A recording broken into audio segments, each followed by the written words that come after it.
বিয়ে বাড়িতে বইসা আছি, সবাই দেখি আমার এই দেখতেছে। দেখুক আমি তো হ্যান্ডসাম, কিন্তু খাইতে দিবে কখন, খাবারের চিন্তায় অস্থির হইয়া এদিক ওদিক তাকাইতাছি। তখনই দেখি ব্ল্যাক শাড়ি পরা কিউট একটা মেয়ে ঢুকলো। উফ কি লাগতেছে। আর একটু পর দেখি নীল শাড়ি পরা একটা মেয়ে ঢুকলো। ব্যাপারটা কি, দুনিয়ার সব কিউটের ডিব্বাগুলা কি এই বাড়িতে আইসা পড়লো নাকি? যাই হোক, আমার তাতে কি, আমি তো ক্রাশ খামু।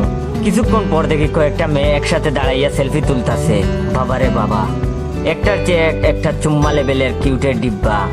তারপর দেখি ওরা আর ওই ব্ল্যাক শাড়ি পরা মাইয়াটা আইসা আমার সাথে ছবি তোলা শুরু করলো। ক্রাশগুলোরে এত কাছ থেকে দেখে তো আমার হার্টবিট বুলেট ট্রেনের গতির মতো বাইরে গেছে। উত্তেজনার ঠেলায় পাশে থাকা বন্ধুরে বলেই ফেললাম, দোস্ত মেয়েগুলো কি সুন্দর দেখছস, যে কোনো একটার লোকে লাইন করাইয়া দে। তখন আমার বন্ধু বলল, কি? বন্ধু দেখি আমার কথা শুনে টাস্কি খাইয়া গেছে। আমি তখন বললাম, এত অবাক হইতাছস কেন? ক্রাশ খাইছি, পারলে সেটিং করাইয়া দিবি, না পারলে নাই। এমন বেলকার মতো এক্সপ্রেশন দিতেছস কেন? তখন আমার বন্ধু বলল, এইবার তো সুন্দরী মেয়ে দেখলে ক্রাশ খাওয়া বন্ধ কর।